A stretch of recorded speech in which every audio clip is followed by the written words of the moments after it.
Yang kami hormati Wakil Dekan 1 Fakultas Ekonomi dan Bisnis Dr. Mikrat MM. Yang kami hormati Wakil Dekan 2 Fakultas Ekonomi dan Bisnis Dr. Ismayudin Yulijar MM. Yang kami hormati narasumber seminar Profesor Dr. Eti Murwaningsari AK MMCA. Yang kami hormati para Kaprodi dan Sekprodi GPPM UPPM di lingkungan Fakultas Ekonomi dan Bisnis. Yang kami hormati para dosen pembimbing skripsi Prodi Akuntansi.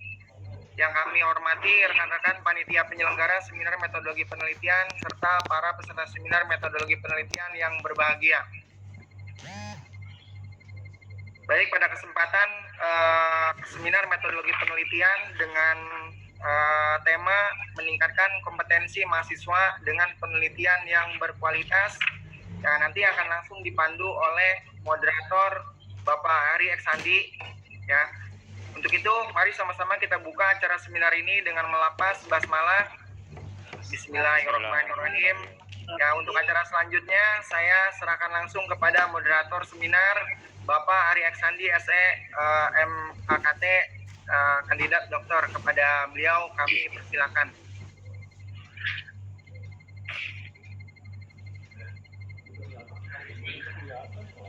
Baik, terima kasih. Benar, malam. Benar. Baik, terima kasih. Assalamualaikum warahmatullahi wabarakatuh. Waalaikumsalam warahmatullahi wabarakatuh. Innalhamdulillah nahmaduhu wa nasta'inuhu wa nastaghfiruh wa na'udzubillah min syururi anfusina wa min sayyiati a'malina may yahdihillahu fala mudhillalah wa may yudlilhu fala hadiyalah. Asyhadu alla ilaha illallah wahdahu la syarikalah wa asyhadu anna Muhammadan abduhu ya rasul. Qala Allah taala ya ayyuhallazina amanu ittaqullaha haqqa tuqatih wa la tamutunna illa wa antum muslimun. Rabbi tubillahi robba wa bil islami dina wa bil muhammadin nabiyya wa rasul. Rabbi zikni ilma warzuqni falma amin ya rabbal alamin. Yang terhormat Bapak Rektor Universitas Muhammadiyah Tangerang Dr. Haji Ahmad Amarullah SPD MPD. Yang saya hormati Dekan Fakultas Ekonomi dan Bisnis Universitas Muhammadiyah Tangerang Dr. Hajah Siti Hanifah SEMM. Yang saya hormati Wakil Dekan 1 Fakultas Ekonomi dan Bisnis Universitas Muhammadiyah Tangerang Dr. Mikrat MM. Yang saya hormati Wakil Dekan 2 Fakultas Ekonomi dan Bisnis Universitas Muhammadiyah Tangerang Dr. Ismayudin Yulizar MM. Yang saya hormati pembicara pemateri Profesor Dr. Eti Murwaningsari AK MMCA. Kebetulan beliau dosen saya juga di Trisakti, S3 Trisakti. Salam hormat untuk Prof. Eti. Dan yang saya banggakan adalah teman-teman mahasiswa-mahasiswi Prodi Akuntansi Fakultas Ekonomi dan Bisnis Universitas Muhammadiyah Tangerang. Puji syukur kehadirat Allah Subhanahu wa taala, di sore ini kita masih diberikan kesehatan sehingga kita semua masih tetap bisa menjalankan kegiatan kita yang insya Allah penuh dengan manfaat, yaitu mengikuti manusia terpilih, manusia sempurna, Nabi besar Muhammad Sallallahu Alaihi Wasallam. Tak lupa kita selalu panjatkan puja dan puji syukur pada beliau, sehingga berkat risalah yang dibawa oleh beliau kita mendapat pencerahan untuk menjadi manusia yang berkemajuan. Baik, langsung saja saya coba perkenalkan pembicara metodologi penelitian akuntansi pada hari ini. Berikut biografi atau biodata dari pembicara kita pada sore hari ini. Baik, inilah pembicara kita pada hari ini, Profesor Dr. Eti Murwaningsari AK MMCA, adalah profesor di bidang akuntansi Fakultas Ekonomi dan Bisnis Universitas Trisakti Jakarta, menerima gelar doktor dari Universitas Indonesia dan memulai karirnya di tahun 1990 sebagai dosen di Universitas Trisakti, dan saat ini menjabat atau mendapat amanah sebagai wakil dekan bidang akademik Fakultas Ekonomi dan Bisnis Universitas Trisakti. Beliau banyak terlibat dalam berbagai penelitian dan publikasi, juga telah mendapatkan atau sering mendapatkan hibah dari berbagai institusi, salah satunya dari Departemen Pendidikan, dan telah menulis buku tentang pengantar akuntansi untuk derivatif pada tahun 2010. Banyak penelitian beliau yang dipublikasikan di berbagai jurnal nasional maupun internasional, khususnya yang terindeks Scopus. Seperti yang kita ketahui, jurnal-jurnal yang terindeks Scopus adalah jurnal-jurnal yang memang memiliki kualitas tinggi level internasional, di mana jurnal-jurnal ini juga dipresentasikan dalam konferensi internasional. Antara lain, pada konferensi Asia Pasifik tentang masalah akuntansi internasional di Las Vegas, Amerika Serikat tahun 2009. Pada konferensi Asia Pasifik tentang masalah akuntansi internasional di Gold Coast, Australia tahun 2010. Lalu pertemuan Asosiasi Akuntansi Amerika di Denver, Amerika Serikat tahun 2011.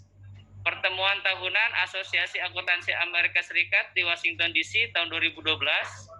Konferensi Bisnis dan Ekonomi Masyarakat Eurasia di Wina, Austria tahun 2016. Konferensi Internasional tentang Ekonomi Energi dan Kebijakan Energi di Berlin, Jerman tahun 2017. Lalu Institut Pendidikan dan Penelitian Athena Yunani tahun 2018. Lalu Akademi Sains, Teknologi, Teknik, dan Manajemen Internasional Kairo, Mesir tahun 2019. Dan yang terbaru adalah dalam Konferensi Masyarakat Bisnis dan Ekonomi Eurasia di Lisbon, Portugal tahun 2019. Subhanallah, luar biasa sekali Prof. Eti, rekam jejaknya teman-teman ya untuk level internasional. Beliau menyelesaikan pendidikan S1 Fakultas Ekonomi di Universitas Airlangga, S2 Master of Management di Trisakti University, Jakarta, S3 Accounting Science Doctoral Program di Universitas Indonesia, dan beliau juga aktif di berbagai keanggotaan, salah satunya Ikatan Cendekiawan Muslimah Indonesia dan sebagainya ya. Mungkin tidak perlu saya bacakan satu persatu untuk keanggotaan ini. Baik, teman-teman semuanya, itulah sekilas tentang biodata dari pembicara kita pada hari ini, Profesor Dr. Edi Mulyaningsari AK MMCA. Mungkin untuk mempersingkat waktu agar proses seminar ini bisa berjalan maksimal, saya tidak perlu panjang lebar lagi menjelaskan tentang rekam jejak yang luar biasa dari pembicara kita sore hari ini, biar nanti beliau yang bisa mengeksplorasi pengetahuan dan pengalaman beliau bisa kita serap semaksimal mungkin, sehingga dengan harapan skripsi yang teman-teman sedang susun ini memiliki kualitas yang mumpuni, syukur-syukur kualitas level internasional. Amin ya rabbal alamin. Amin. Baik, Prof. Eti, mungkin itu saja dari saya. Selebihnya mungkin saya lanjutkan ke Prof. Eti. Ya, terima kasih Pak Ari. Prof, sama-sama Prof. Ya, Assalamualaikum warahmatullahi wabarakatuh. Sivitas Akademika Universitas Muhammadiyah Tangerang, salam kenal. Pertama-tama marilah kita panjatkan puji syukur pada Allah Subhanahu wa Ta'ala bahwa pada siang ini kita masih diberi sehat sehingga kita bisa berkumpul bersama-sama untuk share dan belajar tentang implementasi metodologi penelitian pada skripsi akuntansi. Dan selanjutnya, saya ucapkan salam kenal yang saya hormati kepada Bapak Rektor Universitas Muhammadiyah Tangerang, yaitu Bapak Dr. Ahmad Amarullah SPD MPD. Salam kenal Bapak.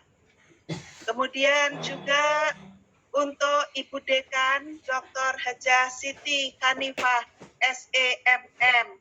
Salam kenal Ibu. Kemudian juga Ibu Wadek 1 Dr. Mikrat MM. Salam kenal Bapak.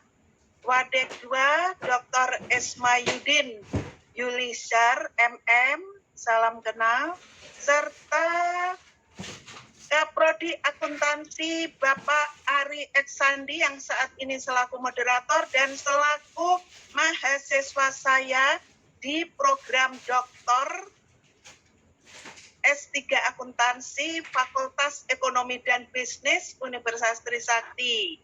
Ya, Prof. Ya, cepat tulus ya Pak. Amin, Prof. Terima kasih. Ini supaya dicontoh untuk mahasiswa. Pak Ari ini tekun.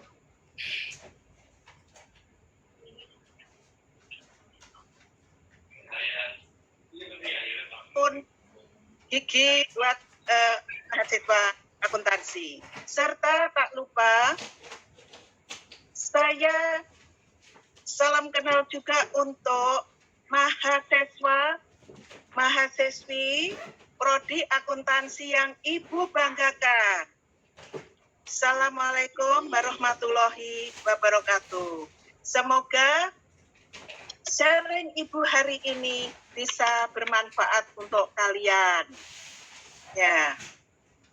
Selanjutnya Pak Ari, karena ini waktu sudah menunjukkan pukul berapa ini? 2:30 ya. Maka bisa saya mulai ya Pak. Langsung dimulai atau saya kembalikan dulu? Langsung, Prof. Langsung. Langsung, ya. Mbak Dini, silahkan.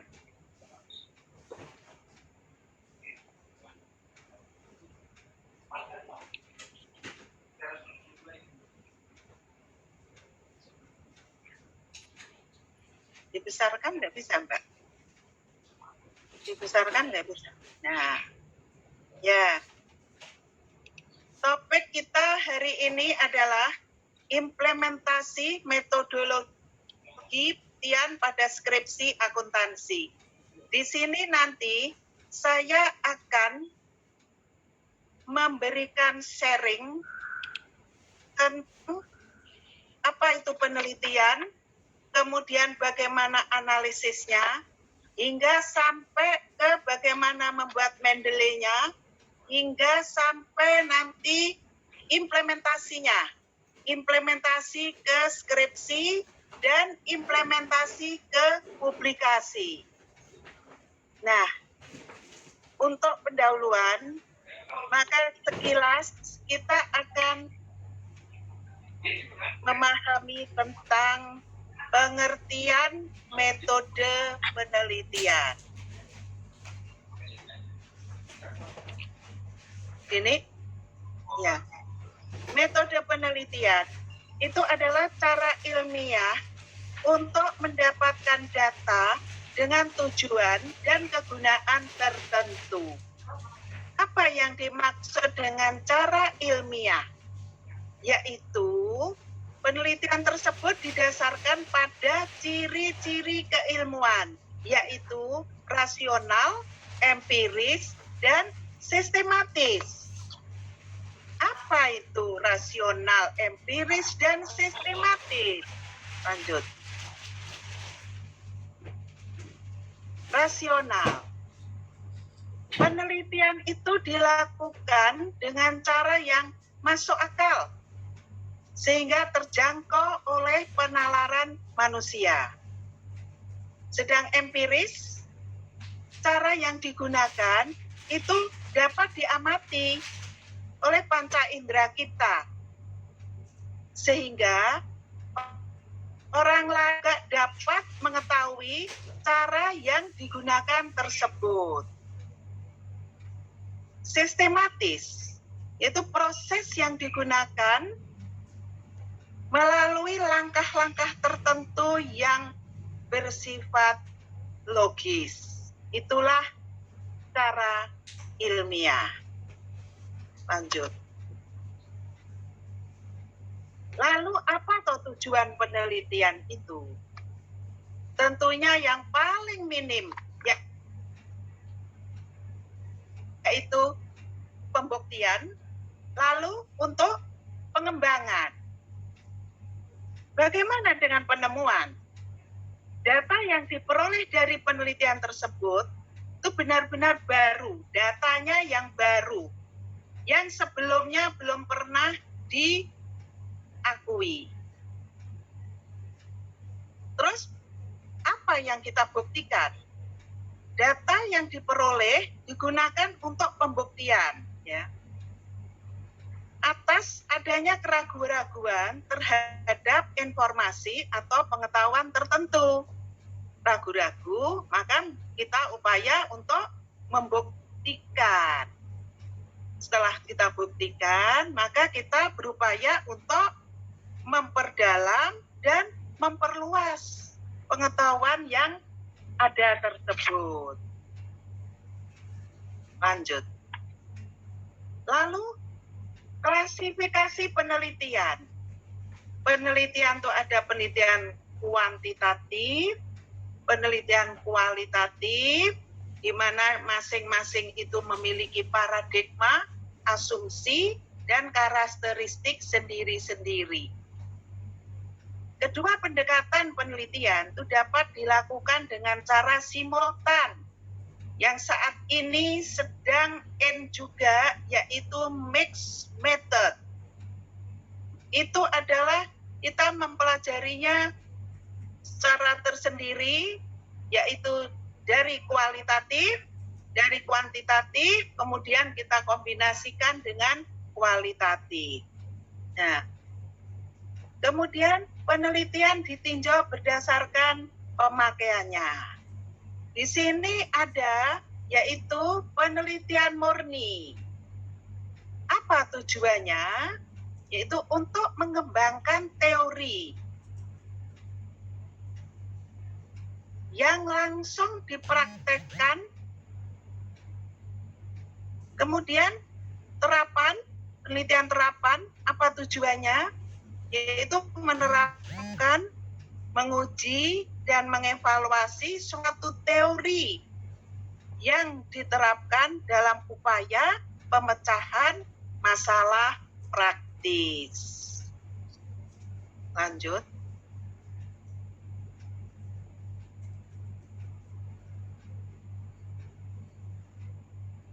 Penelitian berdasarkan tujuan umum. Ada penelitian eksploratif, ada penelitian development, ada penelitian verifikatif, ya. Nah, kalau eksploratif itu tujuannya mengeksplorasi fenomena yang menjadi sasaran penelitian. Kalau pengembangan dilakukan untuk mengembangkan suatu konsep atau prosedur tertentu. Verifikasi dilakukan dengan tujuan membuktikan kebenaran suatu teori pada waktu dan tempat tertentu. Penelitian berdasarkan tarafnya, ada yang deskriptif, yang sederhana. Di sini penelitian itu hanya mendeskripsikan variabel yang diteliti tanpa dilakukan analisis dalam keterkaitannya dengan variabel lain. Kemudian kalau analitik, di sini baru lebih dalam lagi, yaitu tidak hanya sekedar mendirikan variabel penelitian, tetapi dilakukan analisis dalam hubungannya antar variabel. Lanjut. Data, ini loh, yang tadi pertama, ya. Ini data ini sangat penting. Apa sih pengertiannya data? Data itu adalah kumpulan informasi yang diperoleh dari pengamatan, pengukuran suatu variabel yang berupa angka, kata, atau simbol. Apa fungsinya? Untuk membuat keputusan, perincian, evaluasi. Jenisnya apa saja? Data kuantitatif dan data kualitatif. Bagaimana cara pengumpulannya? Data primer dan data sekunder. Skalanya data nominal, ordinal, interval. Sumber datanya melalui wawancara, populasi, sampel, biasanya purposive sampling, atau observasi. Kita melakukan pengamatan di suatu tempat. Nah, di sini akan saya jelaskan satu persatu, yaitu dari jenis data tadi. Data kuantitatif. Data kualitatif. Data yang menunjukkan mutu atau kualitas sesuatu yang ada, baik keadaan, peristiwa yang dinyatakan dalam bentuk pengamatan atau kata-kata. Misalnya, wanita itu cantik. Nah, itu kualitatif. Disampaikan dalam kata-kata, santun, pandai. Nah, contoh data melalui kuesioner. Data tadi diperoleh melalui kuesioner.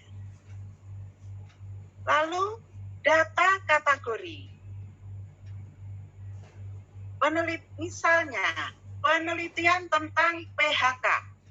Ada 3 golongan, 3 kategori. 1, perlu pesangon 3 bulan bagi semua yang kena PHK. 2, perlu pesangon bagi yang sudah bekerja minimal 1 tahun. 3, tidak perlu diberi pesangon.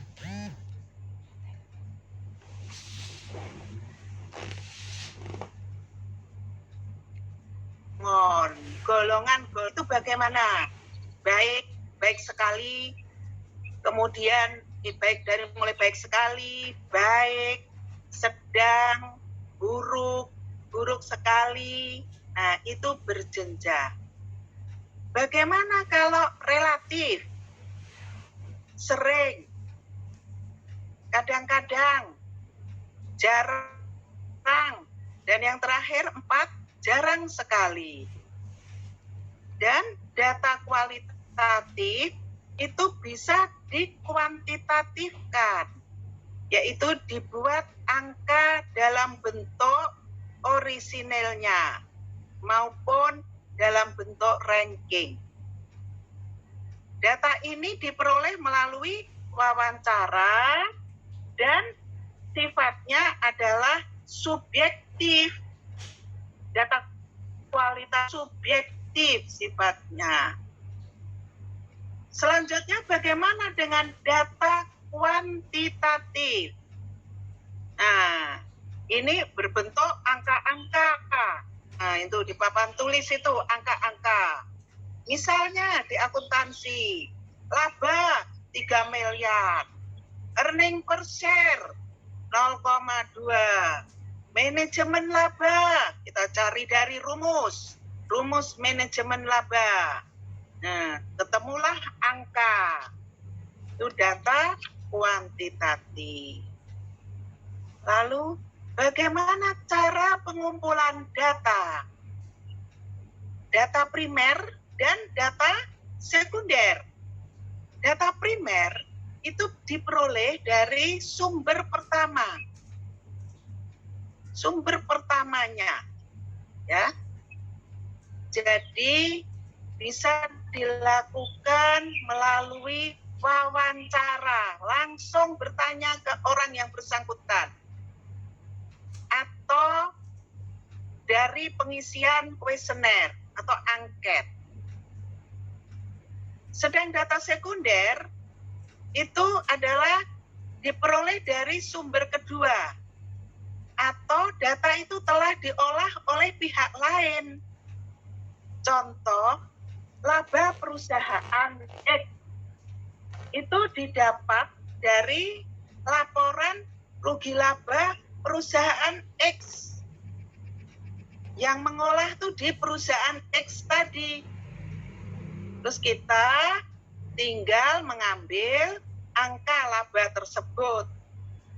Jadi kita tidak ada wawancara, tidak ada dari kuesioner. Nah, kita langsung aja mengambil labanya 3M. Itu kita pakai sebagai data kita. Data earning 3M, perusahaan X. Perusahaan X2, 2M, X3, 3M. Dari laporan keuangan perusahaan tersebut. Lagi contoh harga saham. Itu juga kita nggak langsung bertanya. Tapi kita hanya bisa melihat dari BEI. Karena di sana sudah dilakukan pengolahan. Skala pengukuran. Nominal, ordinal, interval, rasio. Ini skala ini dari sekarang ya sudah begini-begini aja skala ini. Data nominal, namanya aja nomi. Nominal artinya tanda atau label yang hanya untuk membedakan antara satu dengan yang lain. Contoh, jenis kelamin, agama, jenis pekerjaan, dan sebagainya. Ini dipakai untuk menghitung, misalnya banyak pria, udah hanya cukup begitu. Ya. Banyaknya yang hadir. Nah, data nominal ini biasanya tes statistiknya kita menggunakan non-parametrik seperti uji binomium, uji cai kuadrat, 1 sampel, 2 sampel, dan sebagainya. Lalu data ordinal, order, punya urutan, yaitu data yang memiliki urutan tetapi tidak mempunyai jarak perbedaan yang sama di antara rangkaian urutan tersebut. Contoh, ranking prestasi belajar, ranking 1 NIA 1000, ranking 2 980, ranking 3 970. Ya, jarak antar ranking ini berbeda. Analisis statistik non-parametrik seperti Kolmogorov-Smirnov, 1 sampel, uji Wilcoxon, dan lain-lain. Data interval, data yang mempunyai perbedaan yang sama di antara rangkaian urutan tersebut, tapi tidak memiliki titik nol, absolut atau mutlak. Contoh, data tes hasil belajar, tidak ada nilai 0. Angkanya 4, 5, 6, 7, 8, 9, dan seterusnya. Jaraknya sama. Analisis yang digunakan biasanya adalah uji T 2 sampel, uji ANOVA, dan uji regresi. Data rasio merupakan data yang banyak dipakai di ilmu eksak daripada sosial. Di sini bisa menunjukkan perbedaan tingkat, jarak, dan bisa diperbandingkan. Misalnya, suhu 20 derajat Celcius itu merupakan setengah dari suhu 40 derajat Celcius. Sumber data yaitu pengumpulan data bisa dilakukan sebagai berikut. Dengan wawancara, angket. Jadi sumber data itu berasal langsung dari responden. Atau responden itu adalah orang yang merespon, menjawab pertanyaan peneliti. Bisa juga informan. Dari informan kita bertanya. Kemudian populasi. Respondennya adalah seluruhan populasi. Nah, kalau sampling, itu disampling tidak semua. Biasanya melalui purposive sampling. Purposive sampling itu sampling yang diambil sesuai dengan tujuan penelitian. Kita punya nanti kriteria-kriterianya apa yang akan kita ambil itu yang bagaimana. Misalnya yang datanya selalu terbit setiap tahun. Kemudian karena kita menghitung earning, kita menghilangkan earning yang negatif. Nah, dan seterusnya, itu sesuai tujuannya. Kalau observasi, itu melalui pengamatan langsung. Jadi kita datang di suatu tempat, terus kita mengamati, kita hidup di situ. Misalnya kita di suatu gunungan atau suatu perairan, begitu kita hidup di sana dengan para nelayan, kita melakukan observasi kehidupan dia tiap hari bagaimana. Nah, itu nanti akhirnya kita bisa memperoleh suatu analisa dan kesimpulan bagaimana kehidupan si nelayan itu setiap harinya. Lanjut, data panel. Telah kita ketahui, data cross-section itu merupakan data yang dikumpulkan dalam satu waktu. Cross-section. Misalnya satu waktu tahun 2020 terhadap banyak individu. Misalnya terhadap 10 perusahaan, 10, 20, 30, 150 atau seluruh perusahaan manufacturing yang go public dalam satu waktu saja, tahun 2020 saja. Itu namanya data cross-section.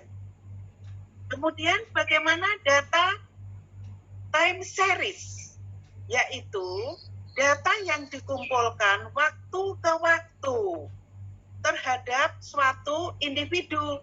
Jadi waktunya tuh panjang.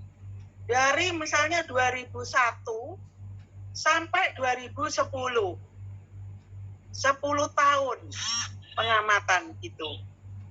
Nah, yang sering itu biasanya kita menggunakan cross section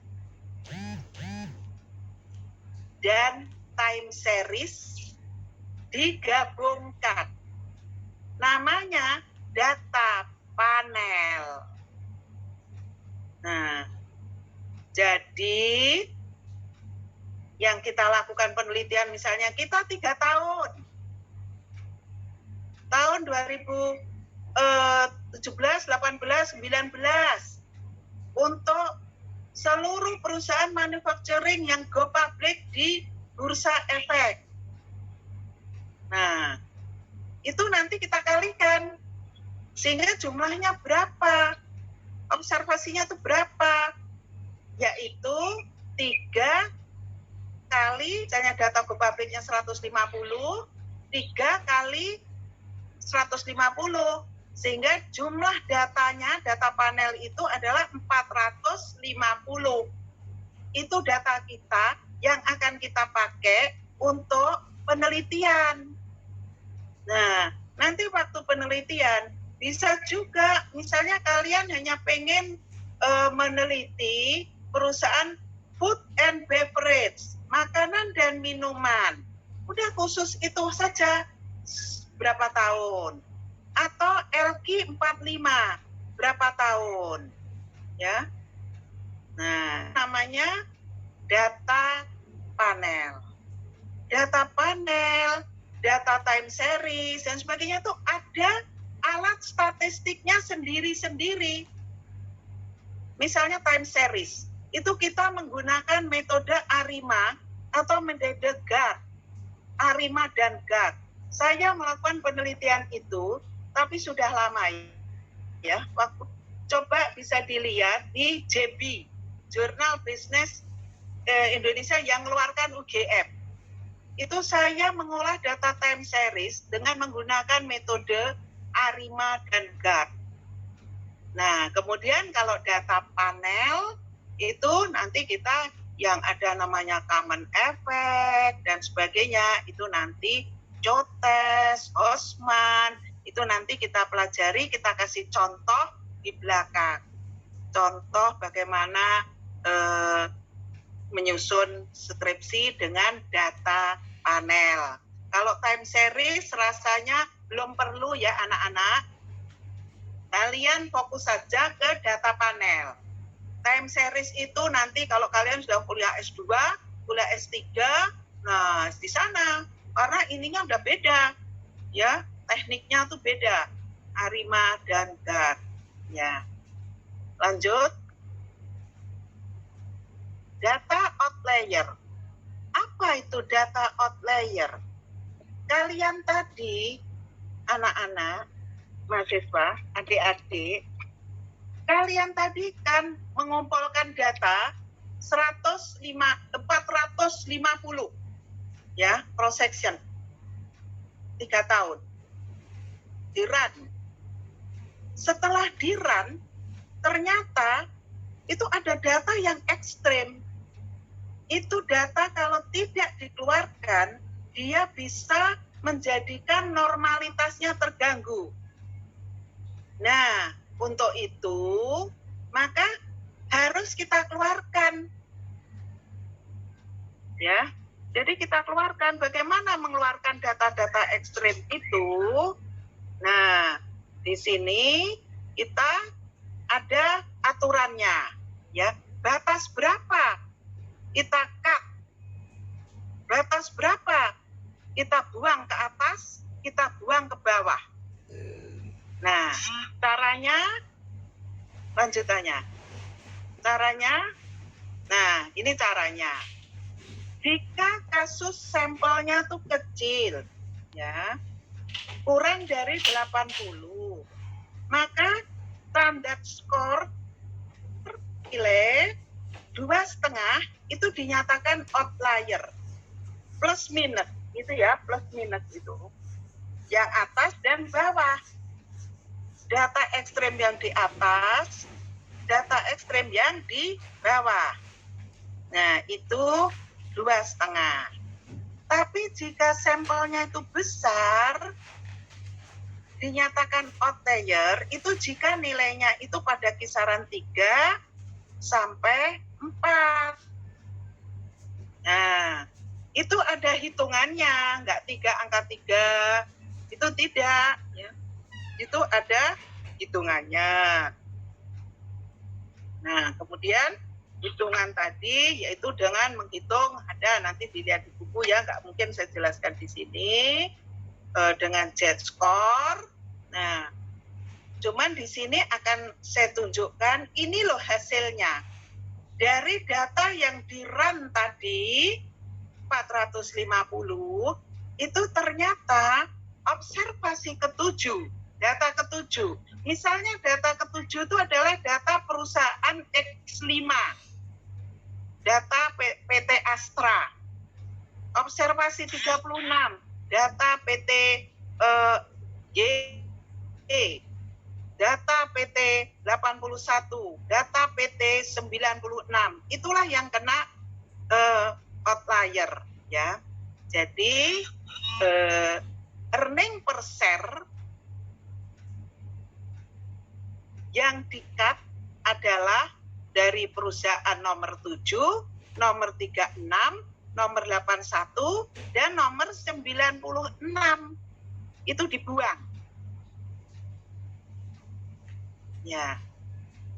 Nah, kemudian bagaimana dengan data yang lain? Z-score untuk earning management, misalnya EM, Z-score EM, tadi Z-score EPS, Z-score EM.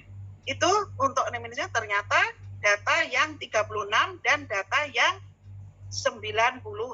Data perusahaan yang ke-36, data perusahaan yang ke-96. Itu kita delete. Nah, di sini jadi Z-score-nya itu ada 4, EPS-nya 4 observasi, kemudian yang RAM-nya ada 2 observasi.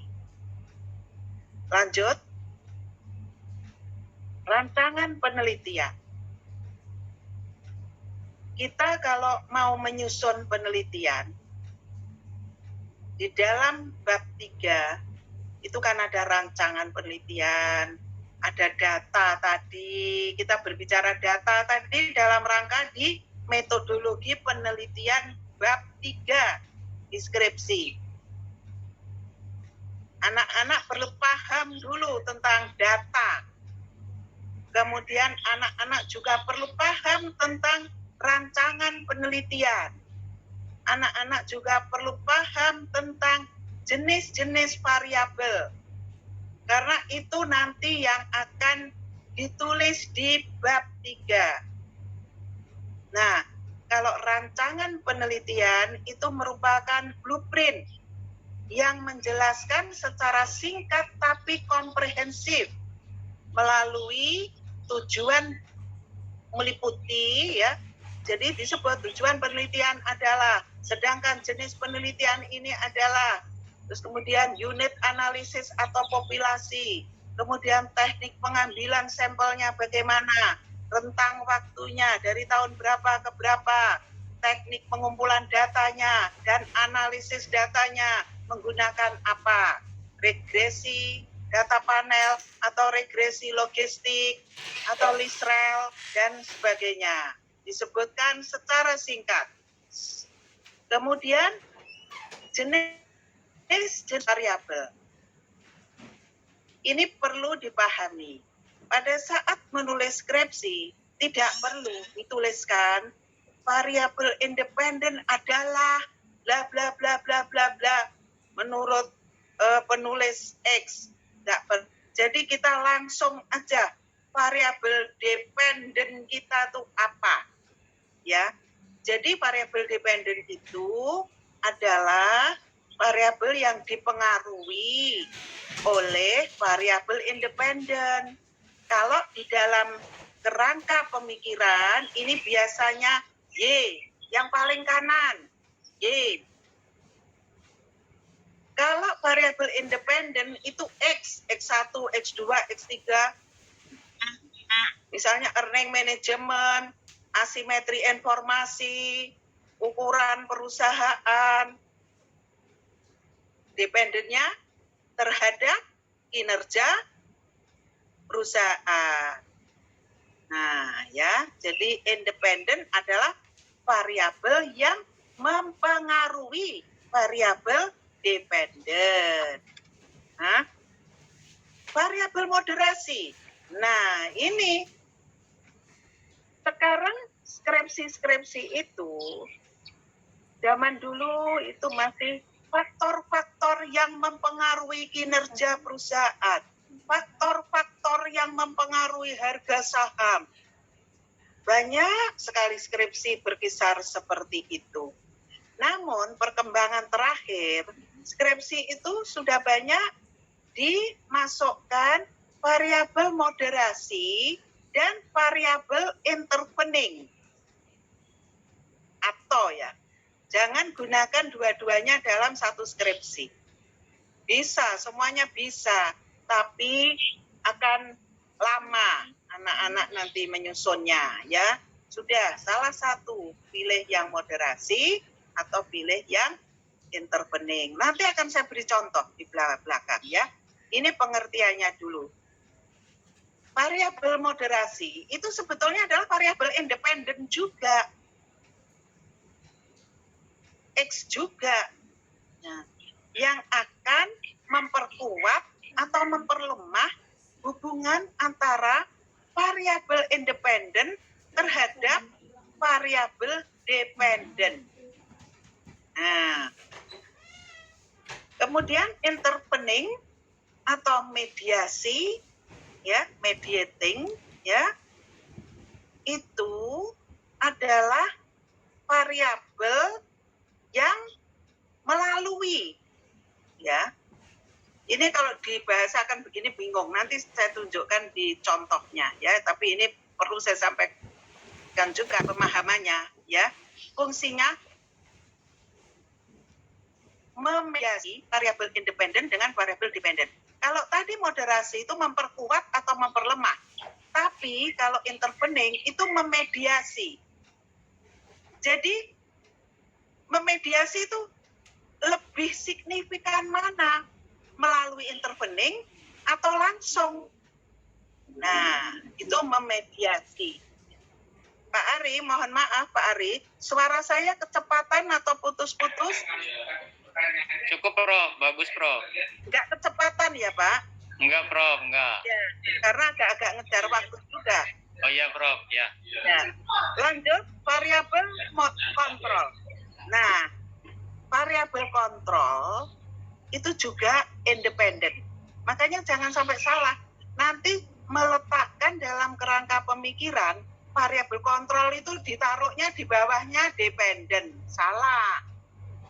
Dia harus letaknya lurus dengan independen. Ya, variabel kontrol. Di sini namanya aja kontrol. Ya, jadi ini adalah variabel yang untuk mengontrol, untuk mengendalikan, ya, supaya dibuat konstan, ya. Ya, jadi fungsinya itu adalah mengendalikan variabel yang dihilangkan, omitted variabel. Jadi jangan sampai ada variabel-variabel yang dihilangkan, omitted variabel. Nah, variabel yang dihilangkan itu adalah variabel yang dulu tuh pernah diteliti oleh peneliti-peneliti, pengaruhnya ke dependen tadi. Pengaruhnya positif, pengaruhnya negatif. Jadi ada penelitian terdahulunya variabel kontrol itu. Nah, di sini jadi untuk mengendalikan, ya, variabel yang dihilangkan. Di sini makin banyak variabel kontrol, makin robust, makin bagus. Ya. Jadi dalam statistik ini nanti bisa mengakibatkan bias kalau sampai variabel kontrol itu kita hilangkan. Makanya kalau saya membimbing mahasiswa, itu selalu saya bilang, kasih variabel kontrol. Nah, jadi misalnya pengaruh X ke Y, X1, X2 ke Y, dimoderasi oleh variabel Z, beri variabel kontrol. Nah, ya, nanti ada contohnya. Lalu variabel dummy. Variabel dummy itu digunakan untuk mengkuantitatifkan, ya, variabel yang bersifat kualitatif. Dikuantitatifkan, diangkakan. Misalnya jenis kelamin, agama, periode. Ini kan tidak bisa kalau mau kita run ke SPSS, itu tiba-tiba jenis kelamin masuk. Gimana angkanya? Kuantitatifkan, dibuat dummy 1 dan 0. Nah, kemudian bagaimana nanti mengolahnya? Kalau variabel independen ada dummy-nya, variabel independen tadi X ya anak-anak, X itu ada dummy 1 atau 0 ya. Nah, itu kita menggunakan regresi panel bisa, regresi moderated regression bisa ya. Tapi kalau variabel dependen yang dummy Y-nya itu 1 atau 0, maka kita perlu menggunakan regresi logistik. Ya, berbeda. Jadi kalau variabel dummy itu berada di independen, kita bisa pakai apapun, regresi panel, pakai least rel, pakai SEM, pakai apapun bisa. Tapi kalau yang dummy-nya itu adalah di dependen, di Y-nya, maka kita menggunakan regresi logistik. Lanjut. Kita membahas di sini, saya beri contoh, variabel moderating, ya, dari mulai judulnya, perumusan masalah, kerangka konseptualnya, pengembangan hipotesanya. Ya.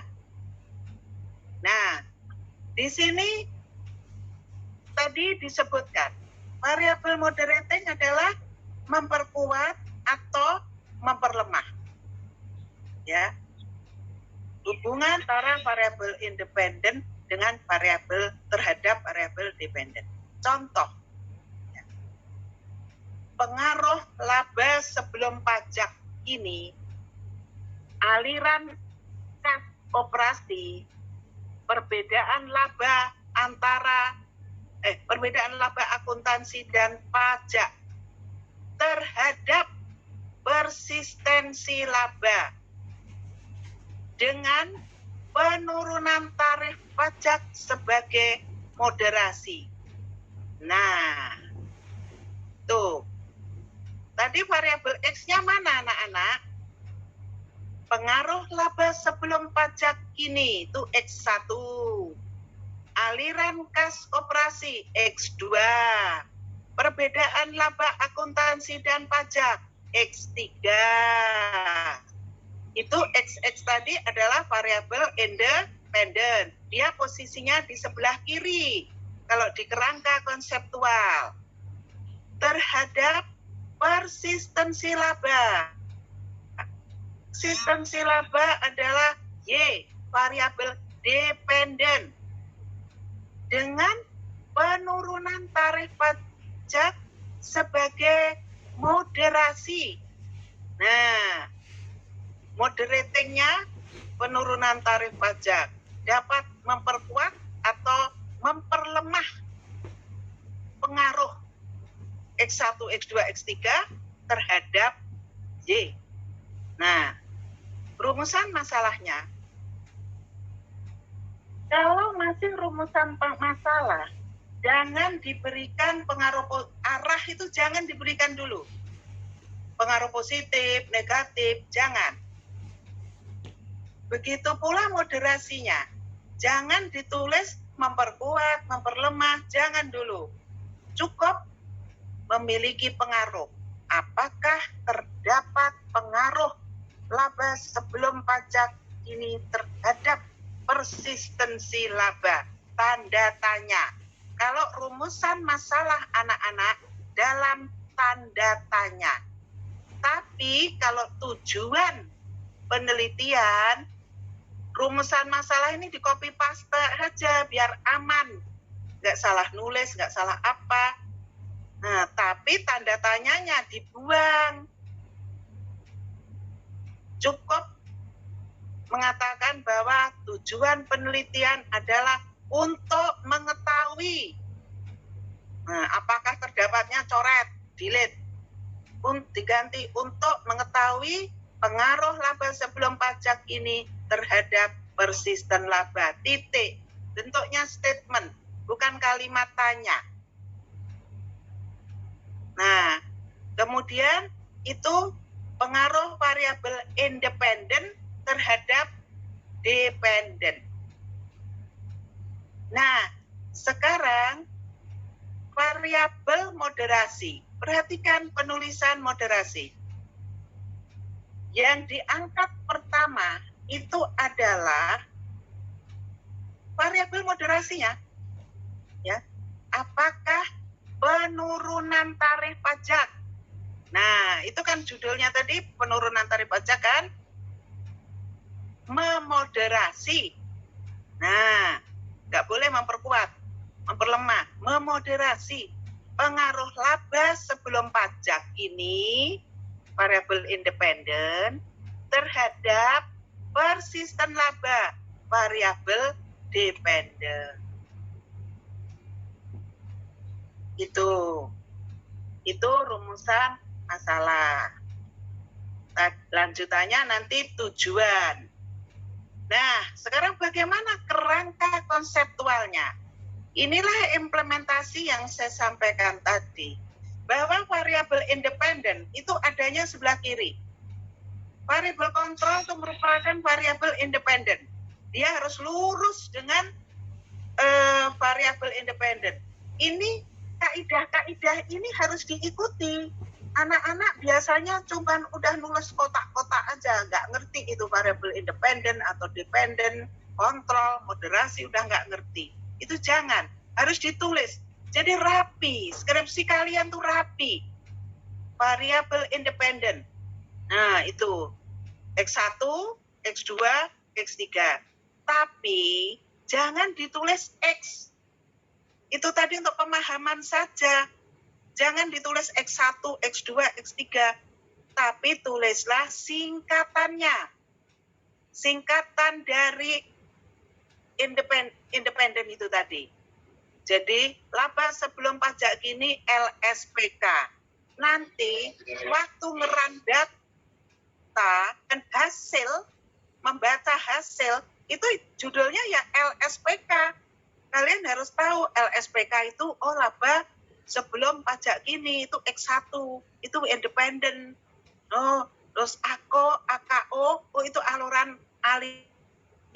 kasih X2, itu independen juga. Nah, terus variabel dependen. Jangan ditulis Y, tapi singkatan dari variabel tersebut. Persistensi laba, PL. Nah, kemudian variabel kontrol. Nih, variabel kontrol sebanyak-banyaknya. Ya paling enggak 5 lah udah ya. 5 itu udah bagus ya. 5. Cari yang umum saja. Tapi kalau di variabel independen, itu jangan variabel-variabel yang umum. Itu sudah banyak sekali. Misalnya pengaruh size, leverage, ROA, ROE terhadap persisten laba. Aduh, itu udah banyak. Jangan digunakan. Jadi size, leverage, ROA, ROE, EPS, dan sebagainya itu digunakan di variabel kontrol. Karena dia sudah banyak sekali penelitian-penelitian yang lalu. Sudah banyak. Kita tidak perlu lagi mengulang itu. Itu sudah diuji berkali-kali. Ya. Nah, itu kita pakai aja sebagai konstanta, sebagai variabel kontrol. Kenapa kita libatkan? Karena tadi jangan sampai ada omitted variabel. Variabel yang dihilangkan. Dihilangkan artinya apa? Sebetulnya dia itu dari rombongan mempengaruhi persisten laba, tapi tidak dimasukkan dalam model. Modelnya hanya 1, 2, 3 itu tok. Nah, lainnya tuh apa itu nanti? Kalau kita membaca R-square-nya, lainnya tuh apa? Makin tidak jelas. Nah, masukkan variabel-variabel sebagai kota. ya, konstan, bukan konstanta, konstan ya. Jadi tidak hilang variabel yang sudah diuji dulu, yang mempengaruhi persisten itu tidak hilang, diikutkan juga. Itulah variabel kontrol, sangat berfungsi. Kemudian variabel moderasi. Nah, ini selalu merupakan perbedaan dengan penelitian sebelumnya. Jadi anak-anak, kalau dalam penelitian itu yang baru, tadi kan dibilang ada suatu ya kelebihan lah ya, perbedaan lah dengan penelitian sebelumnya. Nanti anak-anak bisa mengatakan bahwa perbedaan ini dengan perbedaan penelitian sebelumnya adalah memasukkan variabel moderasi penurunan tarif pajak. Terus setelah itu dijelaskan mengapa ambil penurunan tarif pajak, mengapa tidak tax holiday, mengapa tidak variabel-variabel yang lain. Nah, itu harus diberi argumen. Mengapa saya memilih moderasi saya itu adalah penurunan tarif pajak. Nah, itu ya. Itu merupakan perbedaan penelitian anak-anak dari penelitian sebelumnya. Dan perlu Ibu ingatkan bahwa variabel yang ada di sini ini sebelumnya harus sudah pernah diteliti orang. Sudah semua harus ada. Penelitian dulunya harus ada semua.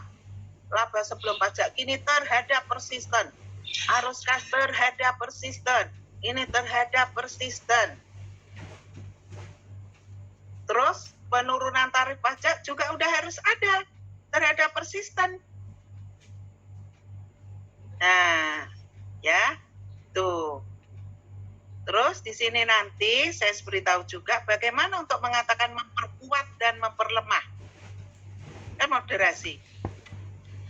Jadi, laba sebelum pajak independen memiliki H1, misalnya H1 memiliki pengaruh positif terhadap persisten laba. Bagaimana saya akan mengatakan memperkuat atau memperlemah si penurunan tarif pajak ini? Sedangkan penelitian sebelumnya itu ada yang positif, ada yang negatif. Masih banyak penelitian yang tidak seragam. Sehingga disinilah saya fungsikan sebagai moderasi. Nah, kemudian saya mengambil yang terbanyak itu apa? Misalnya yang terbanyak itu pengaruhnya positif. Penurunan tarif pajak itu pengaruhnya positif terhadap persisten laba. Tapi tidak perlu kita uji ya. Kita langsung melihat aja dari penelitian terdahulu. Nah, untuk menentukannya positif kalikan positif, plus kali plus, maka plus. Maka artinya memperkuat. Jadi, laba sebelum pajak ini diperkuat oleh penurunan tarif pajak. Ya, pengaruh sebelum pajak ini terhadap persistensi laba diperkuat oleh penurunan tarif pajak. Atau dirubah kalimatnya, penurunan tarif pajak memperkuat pengaruh laba sebelum pajak ini terhadap persistensi laba. Nah, itu ya. Itu cara menyusun kerangka konseptual, perumusan dan hipotesa untuk moderasi. Nah, kemudian hipotesanya. Tadi variabel independennya ada. Ya kan? Moderasinya panahnya 1-1. 3 juga. Maka hipotesanya ada 6. Lalu apa yang ditulis dalam hipotesa ini? H0 atau HA? Dalam hipotesa, H0 tujuannya tuh H0 itulah yang kita reject. Ya. Maka yang kita tulis adalah HA. Kalau hasilnya nanti signifikan, maka H0 reject, HA terima. Ya. Nah, inilah maka kita hipotesakan terdapat pengaruh positif. Cara menulis dari perumusan masalah, tujuan, pengembangan hipotesa harus bagus, harus umum, harus standar. Jangan suka-suka. Standar. Ini standarnya. Terdapat pengaruh positif, harus sudah diberikan arah. Ya. Laba sebelum pajak ini terhadap persistensi laba. Tuh. Moderasi.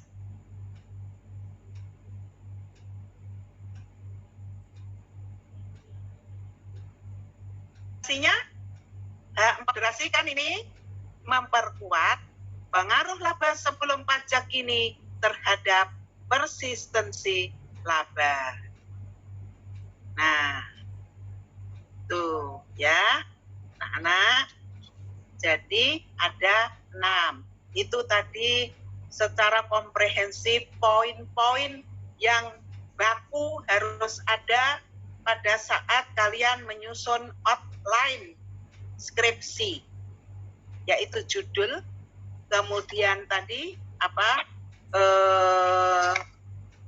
perumusan masalah, kemudian kerangka konseptual, kemudian hipotesa. Kalau ibu biasanya saya tambahkan lagi anak-anak, saya suruh outline-nya waktu mengajukan outline itu ditambah lagi dengan pengukuran variabel. Bagaimana mengukur laba sebelum pajak ini? Nah, bagaimana mengukur aliran kas operasi? Itu harus sudah dimasukkan. Karena disitulah nanti saya menentukan ini variabel ini sepertinya sudah banyak atau ini sudah kuno. Cari dah yang lain-lain, cari yang baru, gali terus yang baru-baru. Variabel yang bukan size, leverage, revenue itu langsung saya coret pasti. Coret, udah ganti judul. Gitu ya, anak-anak. Nah, bagaimana persamaan regresinya? Itu juga saya minta dalam outline. Jadi pada saat anak menunjukkan outline ke saya, itu sudah dia bab 1 sampai 3 itu udah jadi. Langsung begitu oke, 2 minggu kemudian bab 1 sampai 3 serahkan lagi, cek Turnitin, maju proposal S1 ya, ini bicara S1 atau S2, udah proposal, kita ini uji, setelah itu baru lanjut cari data. Cepat, 1 semester selesai, dan nilainya bagus-bagus. Cari data, cepat olah, data serahkan dulu, tunjukkan ke saya, karena juga suka-suka anak-anak itu data itu juga jangan sekali-sekali merubah data, fatal gitu. Ya. Nah, jangan merubah data. Nah, sekarang persamaan regresi. Baliknya Mbak Dini. Nah, bagaimana persamaan regresinya? Nah, ini. Tadi hipotesa 1, 2, 3 itu kan hanya pengaruh LSPK ke persisten laba. Pengaruh AKO, PLA ke PL. Hanya itu kan? 1, 2, 3. Nah, kalau kita masukkan persamaan regresi ini nanti yang akan kita pakai sebagai dasar masukkan ke SPSS kita untuk ngolah datanya. Ini harus benar. Jangan sampai ini nanti salah. Kalau ini salah, sudah ikut salah semuanya hasil. Nah, hipotesa 1, 2, 3, singkatannya tadi, ditambah variabel kontrol anak-anak. Perhatikan itu Ibu tulis, variabel kontrol.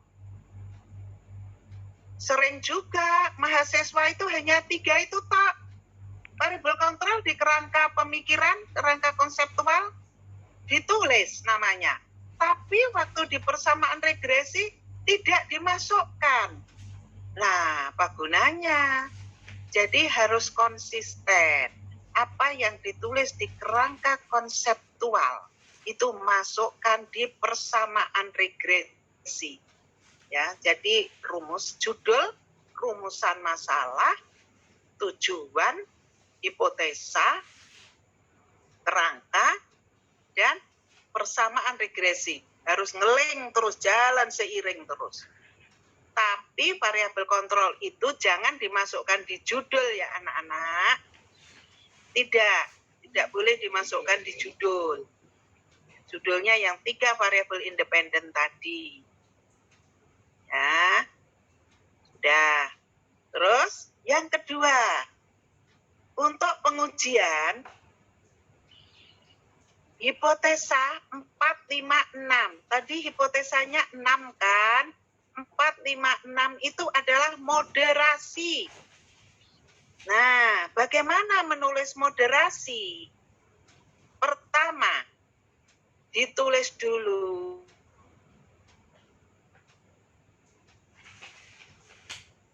variabel independennya SPK, AKO, PLA.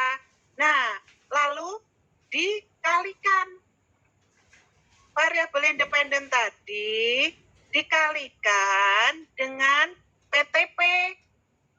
Tadi kan pajak tadi 1 per 1 kali. Perhatikan cara penulisan kali, jangan cross, tapi bintang seperti itu. Ini standar-standar di internasional ya. Kali PTP, AKO kali PTP, PLA kali PTP plus variabel kontrol tidak dikalikan. Nah, bagaimana untuk melihat pengaruhnya?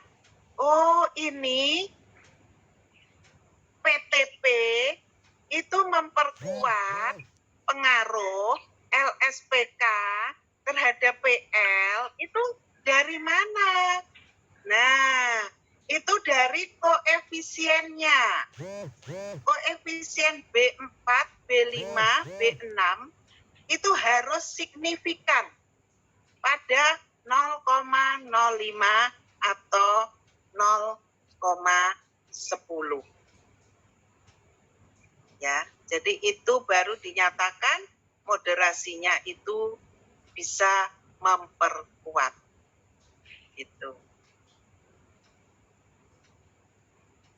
Itu anak-anak. Ada pertanyaan untuk sementara ini atau lanjut terus, Pak Ari? Lanjut, Prof. Ya, siap. Kali aja, Prof, nanti. Ya. Terus lanjut, Mbak. Variabel intervening. Variabel intervening. Tadi saya mengatakan fungsinya memediasi. Nah, memediasi hubungan antara variabel independen dengan variabel dependen. Ini berbeda anak-anak, memperkuat dan memediasi. Nah, kalau memediasi itu adalah melalui. Nah, coba contoh, pengaruh generik strategik dan corporate governance terhadap sustainable enterprises dengan investment opportunity set sebagai variabel intervening. Nah, tadi kan sebagai variabel moderating. Nah, di sini rumusan masalahnya apa? independen, ya, tiga-tiganya langsung bisa dijadiin satu atau dipecah tadi satu-satu, ya.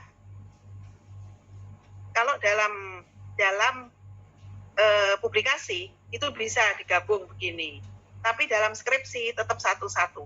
Ini saya untuk memperpendek aja ya. Jadi tetap anak-anak tetap ada satu pengaruh generic strategic terhadap investment opportunity set. Nah, ya.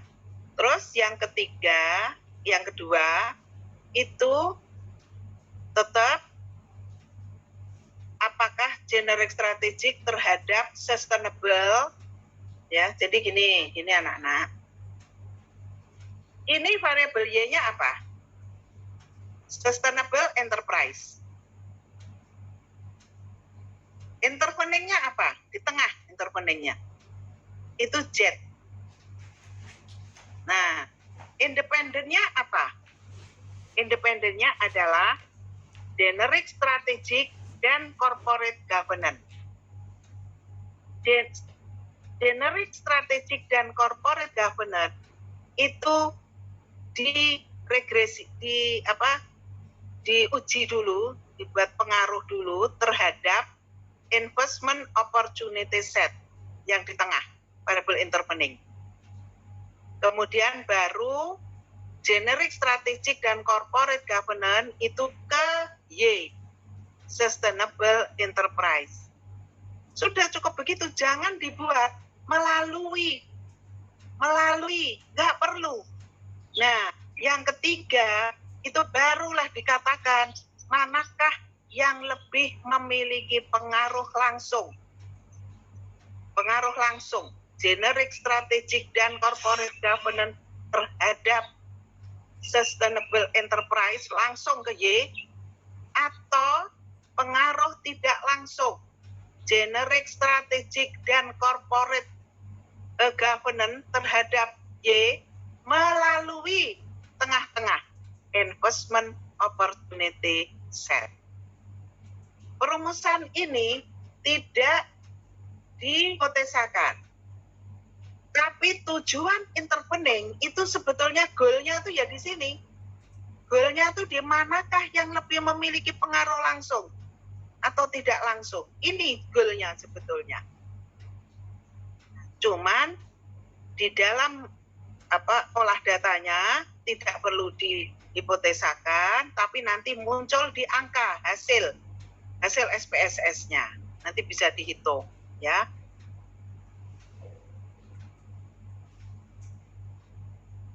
Nah, lanjut. Mbak Dini. Nah, ini anak-anak. Ini ya, tadi. Kalau tadi tanpa gambar begini susah kan? Nah, sekarang kita ini. Variable independent, generic strategic, kemudian corporate governance, X1, X2 terhadap Y-nya di sana. Sustainable, nih ya. Kemudian IOS, investment opportunity set, merupakan di tengah variable intervening. Perhatikan dengan yang tadi, bedakan. Tadi dia memanah, memperkuat masing-masing.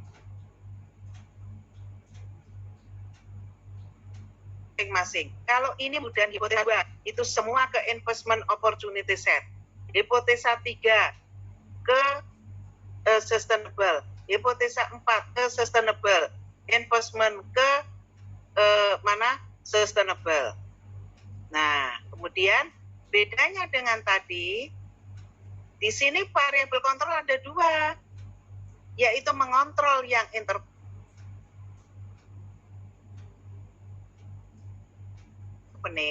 dan mengontrol yang, karena apa? Karena ini kan Y toh, ini kan juga Y yang di tengah itu, Y topi, Y. Nah, Y itu kan harus juga dikontrol, gitu. Ya, tadi jadi di sini tadi kita ulang pengaruh Yang nomor 3, yang penting nomor 3. Apakah terdapat pengaruh langsung? Kita perhatikan anak-anak. Generik strategik, ya, dan corporate governance, sustainable enterprise. Apakah terdapat pengaruh langsung? 2 tadi, X1, X2 terhadap sustainable. Atau pengaruh tidak langsung, yaitu generic strategy dan corporate governance terhadap sustainable juga melalui investment opportunity set. Beda kan? Yang satu benar-benar adalah langsung,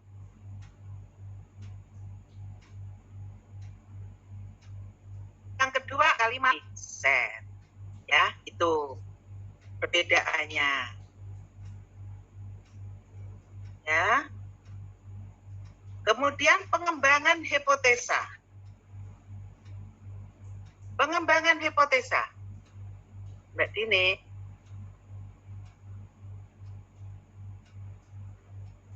Mbak Dini. Ya, pengembangan hipotesa terdapat pengaruh positif. Terdapat pengaruh positif. Terdapat pengaruh positif. Terdapat pengaruh positif. Terdapat pengaruh positif. Nah, semuanya hanya seperti itu. Tidak bisa dikatakan nanti terhadap pengaruh ke Y melalui investment. Itu akan susah nanti membuat argumen untuk hipotesis.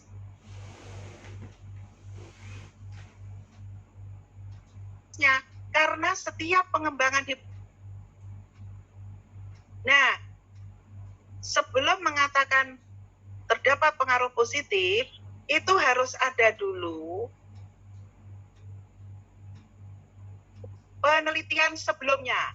Penelitian si A, si B, si C, ini berpengaruh positif terhadap investment opportunity set. Kemudian